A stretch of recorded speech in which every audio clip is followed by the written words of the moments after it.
Mugamba mutya mumwe n'abali ku channel yaffe eyitibwa Kyayiti YouTube channel yaffe kyembasaba mugende mu maaso n'ogyegattako kigenda kuba kirungi nnyo.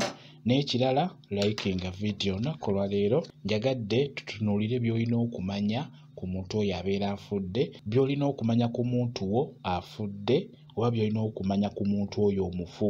Njagadde tutunuulire ensonga eyo. Ekisookera ddala bw'obeera ogenze owali omulambo ogwo nga guvaamu akaswa katali kalungi, tugeze n'ogenda mu ggwanika oba n'ogenda gye mugenda okujja omulambo ogwo nga mulambo gwammwe, naye guba si mulambo gwammwe, naye n'osanga ng'omulambo ogwo guwunya, si kirungi kukwata ku nnyindo, si kirungi kwogera n'ogamba bannange omuntu ono ng'awunya, si kirungi kikolerawo ku ddakiika eyo ng'omuntu oyo omuliko oba n'omusongamu nti wabula omulambo guno guwunya, nti oba gundi ono ng'awunya nnyo, n'olaga nti omuntu ono akuwunyirira gwe muzze okunona oba gwe muzze okulaba n'wabeera takkwatako, si kirungi kulaga nti akuwunyirira.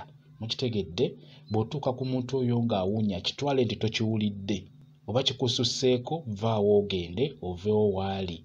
Tokiragira waawo n'ogamba nti omuntu ono ng'awunya oba n'okwata ku nnyindo, nedda. Osobola okugenda n'ekivundu ekyo ky'abeera awunya n'osigala ng'okiwunyako ebbanga lyonna. Ekyo nkikubuulira. N'olwekyo mulina okubeera abeegendereza.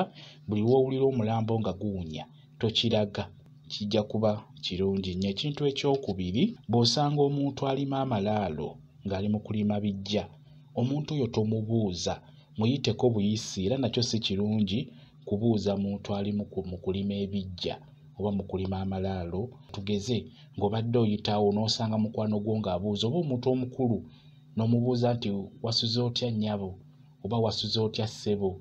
Ekyo nno si kirungi, oteekeddwa kumuyitako buyisi.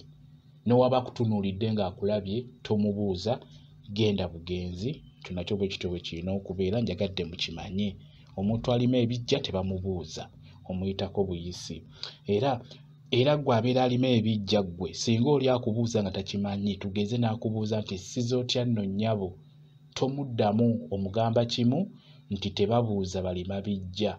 Kiba kimala. Ekintu ekyokusatu, gwe wenna ng'olina abantu bo nga baafa, nga mulina ebijja mu kyalo, mulina ebijja, mulina amalaalo gammwe, kyandibadde kikulu w'omala ebbanga ng'ery'omwaka, myaka 2, myaka 5 nga togenda wali bijja ebyo, wali malaalo ago, olunaku lw'ogenzeeyo kibeere kikulu nnyo nga tonnavaayo gye gali, sooka ogalimekokko. Empewo z'ekika zibeere nga zikufuuwako. Bajjajjaabo abo abaafa, bazadde bo, osooka obalimekokko, sooka obakuleko ku muddu ekiba kisobose. W'osanga gazise gonna galime, gaterere bulungi. Afazaali kuŋŋaanya ab'ewaka abaana n'abalala obagambe tugende tulime ebijja ebyo, tugende tulime amalaalo ago gazise nnyo. N'olwekyo gwe wenna ng'ovudde no mu kibuga n'ogenda mu kyalo, kikulu nnyo okulima ku bijja.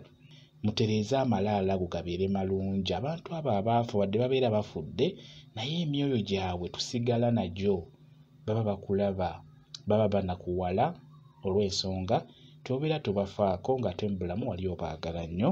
N'olwekyo kikulu nnyo mutunuulire ebintu ebyo, bijja kubayamba okubeera nga mugenda mu maaso. Manyi tuyingira mwaka mupya, kikulu nnyo mutegeere ebintu ebigenda okubayamba obulamu bwammwe butambule bulungi, emizimu gy'abantu bammwe gibeere misanyufu. Ekintu kye njagala okusembyayo, ntera okulaba nga musimba ebimuli ku malaalo ago, okwetooloola amalaalo. Mufube nnyo okulaba nga ebimuli ebyo bye musimba, musimbeko ebimuli ebirungi ebikusanyula naawe kennyini. Ekimuli ky'olaba nga kirabika bulungi ky'oba osimba ku malaalo ago, ky'oba osimbira ku malaalo ga maamawo, ga taatawo, ga jjajjaawo, ga mugandawo.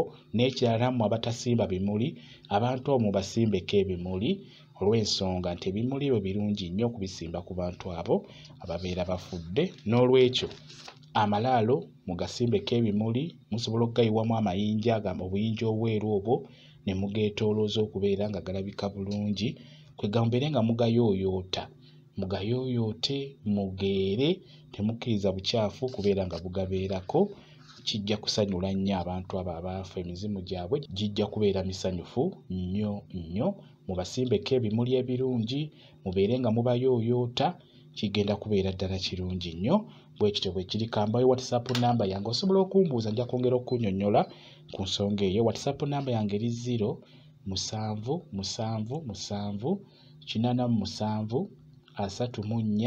077873401 yeeyo WhatsApp namba yange.